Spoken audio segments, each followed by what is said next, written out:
University of California Berkeley campus अपने आप में एक बहुत ही प्रतिष्ठित यूनिवर्सिटी कैंपस, जहां पर लोगों के सामने और बच्चों के सामने कांग्रेस के उपाध्यक्ष राहुल गांधी ने न सिर्फ हिंदुस्तान की राजनीति बल्कि मौजूदा शासन के बारे में कई सारी टिप्पणियां की। राहुल गांधी ने जिस तरह से अपना भाषण दिया, उसने कई मौकों पर प्रधानमंत्री नरेंद्र मोदी की कई नीतियों का न सिर्फ समर्थन किया बल्कि विरोध के स्वर को भी काफी बुलंद किया। और सवाल जवाब के दौरान कई ऐसी चुटीली बातें राहुल गांधी ने कही, जिसे लेकर सरकार ने यह मुनासिब समझा कि अब राहुल गांधी के तथाकथित तौर पर आरोपों का जवाब देना अनिवार्य है। तो आइए आपको दिखाते हैं वार और प्रतिवार का ये दौर। Hatred, anger and violence and the politics of polarization which has raised its ugly head in India today. Violence and hatred distract people from the task at hand. And liberal journalists being shot, people being lynched because they are Dalits, Muslims killed on suspicion of eating beef. This is new in India and damages India very badly. जब देश उनको घर पे सुन ही नहीं रहा है तो कहीं ना कहीं जाकर तो बोलेंगे। देश ये भी जानता है कि उन्हें इस बात की प्रोपराइटी का एहसास नहीं है कि अपने देश के बारे में निंदा करना अंतर्राष्ट्रीय स्तर पर कितना उचित कितना अनुचित है। तो वो देश भक्ति की धारणा से अथवा देश के प्रति समर्पित भावना से वहां नहीं गए थे। मैं क्या हूं और मैं अपने आप को कितना महान समझता हूं और मैं अपनी प्रतिष्ठा को और कैसे बढ़ा सकता हूं, उस विश्वास के साथ गए थे। देश की कल्पना के साथ जाते तो शायद वाणी में वो संयम होता। राहुल गांधी से वहां उस मंच पर सवाल पूछा गया और कहा गया कि आप और आपके परिवार के लोग परिवारवाद को आगे बढ़ाते हैं। इस पर राहुल गांधी ने बड़े स्पष्ट तौर से कहा कि यह आरोप लगाना शायद उनके ऊपर मुनासिब नहीं है, क्योंकि हिंदुस्तान के राजनीतिक अमले में परिवारवाद किसी एक परिवार की थाती नहीं है बल्कि विस्तृत है। और सिर्फ राजनीति की बात क्यों, चाहे आप अभिनय की बात करें, चाहे आप व्यावसायिक घरानों की बातचीत करें, ऐसा लगता है जैसे कि हिंदुस्तान में परिवारवाद अपने आप में एक आम सी बात है, ठीक वैसे ही जैसे दुनिया के कई और देशों में भी। जाहिर सी बात है इस पर भी बीजेपी के अगुवाई की सरकार ने पलटवार किया। Actually, most parties in India have that problem. So don't give us stick because Mr. Akhilesh Yadav is a dynast, Mr. Stalin is a dynast, Mr. Dhumal's son is a dynast. So, you know, even Abhishek Bachchan is a dynast. I mean, that's how India runs. So I mean, don't get after me because that's how the entire country is running. कि आज राहुल गांधी जी ने जब विदेश में कहा कि हिंदुस्तान तो ऐसा ही है, डायनेस्ट्स ही वहां सब कुछ चलाते हैं,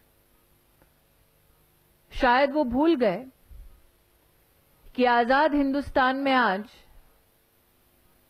कई ऐसे नागरिक हैं जो कई क्षेत्रों में अपनी ओर से योगदान देते हैं, लेकिन उनकी अपनी कोई पॉलिटिकल लेगेसी नहीं है। प्रधानमंत्री स्वयं एक सामान्य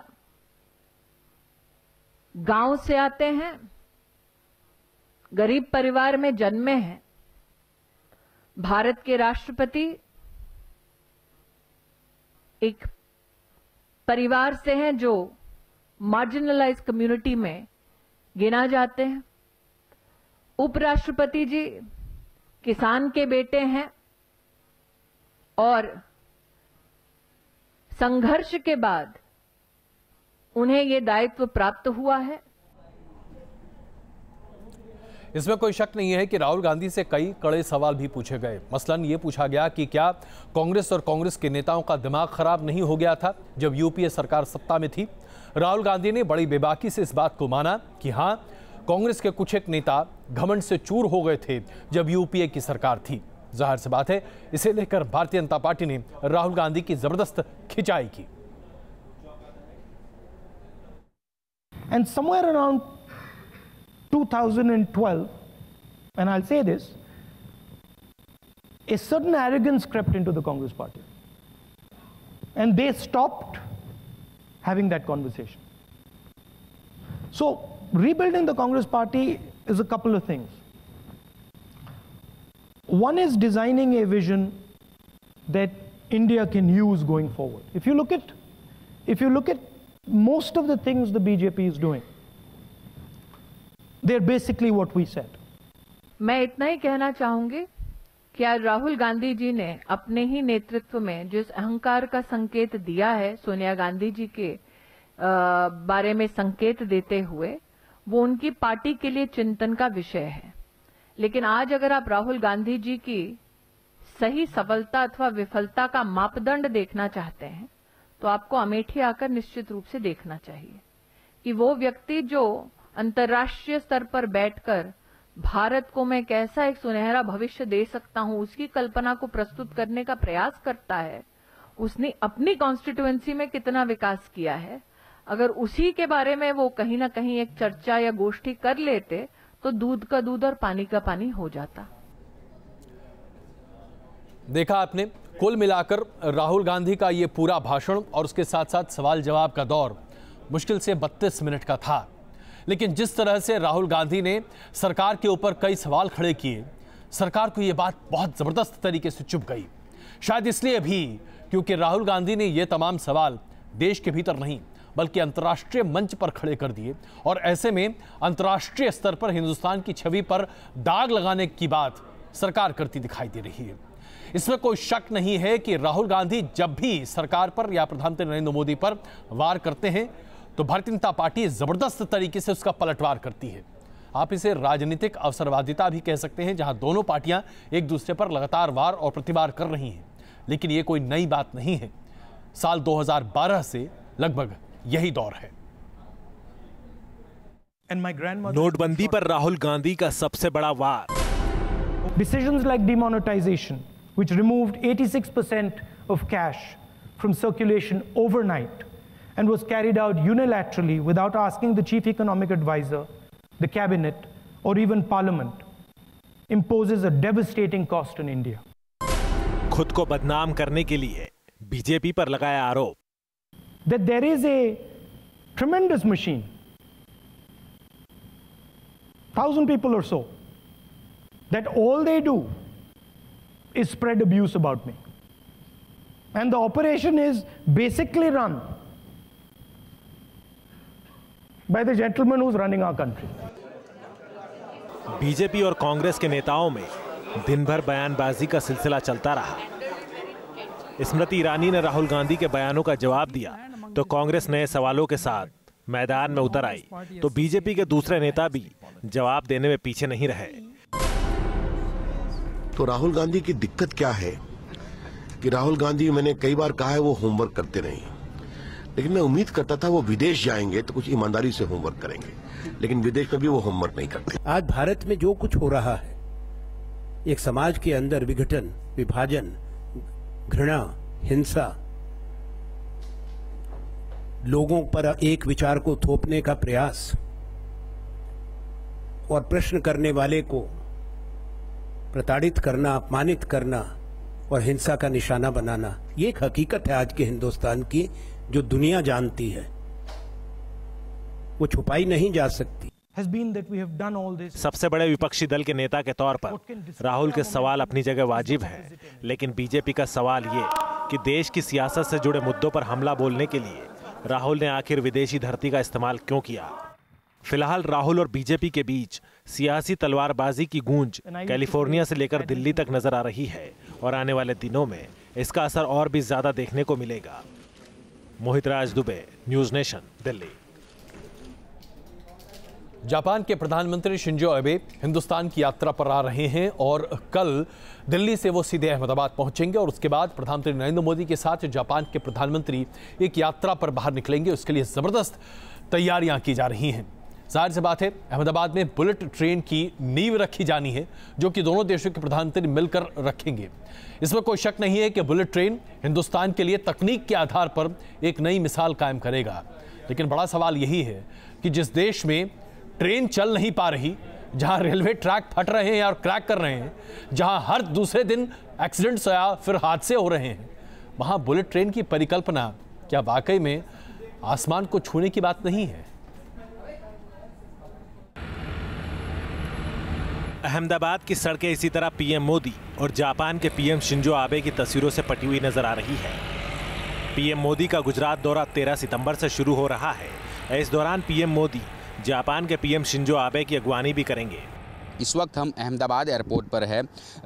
जापान के प्रधानमंत्री शिंजो आबे के स्वागत की पूरी तैयारियां है। सबसे बड़ी और अच्छी बात यह है कि प्रधानमंत्री नरेंद्र मोदी के साथ साथ शिंजो आबे जो जापान के प्रधानमंत्री है, वो अहमदाबाद एयरपोर्ट से 8 किलोमीटर लंबा प्रधानमंत्री नरेंद्र मोदी के साथ रोड शो करेंगे। देख सकते हैं कि पूरे रोड को भारत और जापान के जो नेशनल फ्लैग है उनसे सजाया गया है। पीएम का गुजरात दौरा कई मायनों में इस बार खास है। मोदी के साथ जापान के पीएम शिंजो आबे भी होंगे। पीएम मुंबई से अहमदाबाद के बीच बुलेट ट्रेन प्रोजेक्ट की आधारशिला रखेंगे। बुलेट ट्रेन प्रोजेक्ट पर करीब 1 लाख करोड़ रुपए खर्च होंगे। भारत में बुलेट ट्रेन के प्रोजेक्ट में जापान भी इन्वेस्ट करेगा। जापान के प्रधानमंत्री और भारत के प्रधानमंत्री अहमदाबाद मुंबई जो हाई स्पीड ट्रेन है उसका शिलान्यास करेंगे। लेकिन उससे पहले मैं आपको बता दूं किस तरह की होगी ये जो देश की पहली और आविष्कारी बुलेट ट्रेन। देखिए यहाँ साबरमती जो मुख्य टर्मिनल है अहमदाबाद में, यहाँ पर बुलेट ट्रेन का शिलान्यास होगा और यहाँ से होकर बुलेट ट्रेन वासद होकर जाएगी। ये देखिए पूरा यहाँ पर जो मॉडल दिखाया गया है बुलेट ट्रेन का, कई सारी नदियाँ, कई सारे पहाड़ क्रॉस कर ये जो बुलेट ट्रेन है वो मुंबई तक पहुँचेगी। इतना ही नहीं, इस बार पीएम मोदी अहमदाबाद की फेमस मस्जिद का दौरा भी करेंगे। पीएम मोदी और शिंजो आबे सेहत की जाली देखने जाएंगे। 16वीं सदी में बनी ये मस्जिद अहमदाबाद की पहचान है। प्रधानमंत्री नरेंद्र मोदी जापान के प्रधानमंत्री शिंजो आबे के साथ जो अहमदाबाद की जो पुरानी बिल्डिंग है, पुरानी इमारत है, ये जो है सीधी सैयद की जाली यानी सीधी सैयद की मस्जिद, यहाँ पर आएंगे। दरअसल ये अहमदाबाद की एक पहचान है। बताया जा रहा है कि ये 16वीं सदी में बनाई गई थी और इसकी जो अहम और ख़ास बात है, ये जो जाली है उसके ऊपर जो कलाकृति की गई है वो ये अहमदाबाद की पहचान है। बड़े ही अद्भुत और कलात्मक तरीके से इस जाली को बनाया गया है। दरअसल ये अब एक मस्जिद है, सीधी सैयद की मस्जिद, और इसी में प्रधानमंत्री नरेंद्र मोदी और जापान के प्रधानमंत्री शिंजो आबे आएंगे। पीएम मोदी के दौरे को देखते हुए अहमदाबाद में हर तरफ सुरक्षा के इंतजाम बेहद कड़े हैं। चारों तरफ एसपीजी जवानों का डेरा है। पूरब पटेल, न्यूज़ नेशन, अहमदाबाद। गैर कानूनी तरीके से हिंदुस्तान में रह रहे रोहिंग्या मुसलमानों को लेकर सरकार ने अपना रवैया बहुत सख्त कर लिया है। गृह मंत्री राजनाथ सिंह ने एक बार फिर साफ कर दिया है कि इस मुद्दे पर सरकार अपनी बातों को स्पष्ट तौर से रख चुकी है कि गैर कानूनी तरीके से हिंदुस्तान में रहने वाले हर व्यक्ति को हिंदुस्तान से बाहर निकाला जाएगा, उसे उसके देश वापस भेजा जाएगा। यह बात अलग है कि संयुक्त राष्ट्र ने इस मुद्दे पर हिंदुस्तान की निंदा प्रस्ताव किया है, लेकिन भारत सरकार का कहना है कि इस तरह की किसी संधि पर भारत सरकार का हस्ताक्षर नहीं है और रोहिंग्या मुसलमानों को लेकर भारत सरकार ने अपने रवैये पर पुराना स्टैंड ही कायम रखा है। मोदी सरकार ने गलत तरीके से भारत में रह रहे रोहिंग्या मुस्लिमों को वापस अपने देश भेजने का फैसला किया है। इसके बाद से ही हंगामा मचा है। सड़क पर रोहिंग्या मुस्लिमों का विरोध और समर्थन दोनों तरह की आवाजें सुनाई दे रही है। इस मुद्दे पर संयुक्त राष्ट्र ने भी भारत की निंदा की थी, जिसका भारत ने कड़ा जवाब दिया है। संयुक्त राष्ट्र संघ में भारत के स्थायी प्रतिनिधि राजीव के चंदर ने संयुक्त राष्ट्र मानवाधिकार परिषद के प्रमुख जैद राद अल हुसैन के बयान से असहमति जताई और कहा कि संयुक्त राष्ट्र के उच्चायुक्त की ओर से इस तरह की टिप्पणियों से हम आहत हैं। उनका बयान भारत जैसे लोकतांत्रिक देश में आज़ादी और हकों को गलत तरीके से बढ़ावा देने वाला है। गलत और चुनिंदा रिपोर्टों के आधार पर कोई जजमेंट देना गलत है और इससे किसी भी समाज में मानवाधिकार की चिंता नहीं की जा सकती। इससे पहले जैद राद अल हुसैन ने कहा था, ऐसे वक्त में जब रोहिंग्या अपने देश में हिंसा का शिकार हो रहे हैं, तब भारत की ओर से उन्हें वापस भेजने की कोशिशों की मैं निंदा करता हूं। वहीं जम्मू कश्मीर के दौरे पर गए गृह मंत्री राजनाथ सिंह ने एक बार फिर साफ कर दिया कि रोहिंग्या मुस्लिमों को लेकर सरकार का स्टैंड साफ है। केंद्र सरकार विस्थापित हुए, चाहे वो भारतीय हो, अफगानिस्तान हो, पाकिस्तान और बांग्लादेश, यहाँ के जो माइनॉरिटीज कम्युनिटी के लोग हैं, इनके प्रति तो हमारा सहानुभूति का रवैया रहा है, लेकिन मैं कह सकता हूं इलीगल इमिग्रेशन जो भारत के अंदर हुआ है उनके प्रति हमारा रवैया बेहद कठोर है। बड़ी तादाद में रोहिंग्या शरणार्थी भारत आ रहे हैं। ऐसे में सरकार इन्हें वापस भेजना चाहती है, लेकिन अब देश में रोहिंग्या मुस्लिमों की मदद की अपील भी सामने आ रही है। केंद्र सरकार को इस बाबत सुप्रीम कोर्ट में भी जवाब देना है, लेकिन ये मुद्दा सियासी रंग भी लेता जा रहा है। जो भी हो, जम्मू कश्मीर में रोहिंग्या रिफ्यूजियों के मुद्दे ने पूरी तरह से राजनीतिक रंग ले लिया है और कहीं ना कहीं ये मुद्दा केंद्र और राज्य सरकार दोनों के लिए ही गले की हड्डी बन गया है। वीडियो जर्नलिस्ट एजाज अहमद के साथ शाहनवाज खान, न्यूज नेशन, जम्मू। वरिष्ठ पत्रकार गौरी लंकेश की हत्या को 1 हफ्ते बीत चुके हैं, लेकिन अभी तक कोई सुराग नहीं मिल पाया कि आखिरकार हत्यारे कौन हैं या किस संस्था से या कहां से उनका संबंध है। यहां तक कि यह भी नहीं पता चल पाया कि किस हथियार के जरिए इस जघन्य अपराध को अंजाम दिया गया। इसे लेकर लगातार प्रदर्शन का दौर जारी है, चाहे बेंगलुरु की बात करें, दिल्ली की बात करें, मुंबई की बात करें। लेकिन स्पष्ट है कि कर्नाटक की कांग्रेस की सरकार कम से कम इस मामले पर पूरे तरीके से विफल रही है और ऐसा लगता है कि कर्नाटक पुलिस ने भांग खा रखी है।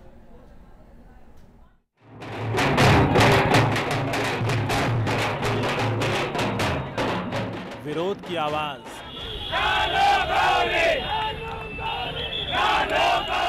नारों का शोर, इंसाफ के लिए उठते हाथ। कर्नाटक की पत्रकार गौरी लंकेश के लिए इंसाफ की मांग लगातार उठ रही है। हर तरफ एक ही आवाज सुनाई दे रही है कि आखिर कब पकड़े जाएंगे गौरी लंकेश के हत्यारे। बेंगलुरु में भी गौरी लंकेश की हत्या के विरोध में बड़ा प्रदर्शन किया गया। हाथ में पोस्टर लेकर बड़ी तादाद में लोग सड़कों पर उतरे। हम इस वक्त मौजूद है बेंगलुरु के आनंद राव फ्लाईओवर पर और आप देख सकते हैं मेरे पीछे हजारों की तादाद में जो है लोग पहुंचे हैं आई एम गौरी रैली को समर्थन करने के लिए।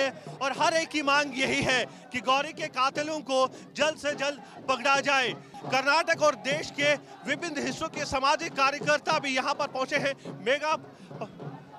मेगा पाटेकर यहाँ पर आई है, तीस्ता सेटलवाद यहाँ पर आई है और सबका यही कहना है कि जल्द से जल्द जो है गौरी लंकेश के कातिलों को गिरफ्तार किया जाए। विरोध मार्च में सामाजिक कार्यकर्ताओं के साथ कांग्रेस, आम आदमी पार्टी और लेफ्ट के नेता शामिल हुए। हम इस मंच से यही मैसेज देना चाहते हैं कि इंटॉलरेंस को हम नहीं सहेंगे। एक धर्मनिरपेक्ष जनतंत्र का गणराज्य है भारत। उस जो चरित्र है भारत का, उसके ऊपर जो हमला आज हो रहा है, उस हमले के खिलाफ लड़कर उस हमले को हम हराएंगे। ये देश में वैचारिक क्रांति की जरूरत है। गौरी लंकेश ने अपनी कुर्बानी से वो मशाल जलाई है। आज हम सब गौरी लंकेश बन के उस मशाल को ऊपर उठा के जाएंगे। केरल के तिरुवनंतपुरम में भी गौरी लंकेश की हत्या पर लोगों ने सचिवालय के बाहर विरोध प्रदर्शन किया। हम आपको बता दें कि 5 सितंबर को गौरी लंकेश की बेंगलुरु में उनके घर के बाहर गोली मारकर हत्या कर दी गई थी। इस मामले की जांच SIT कर रही है, लेकिन अभी तक कुछ भी सुराग हाथ नहीं लगा है और न ही हत्यारों तक पुलिस पहुंच पाई है। बेंगलुरु से याशिर मुस्ताक के साथ टीम न्यूज़ नेशन।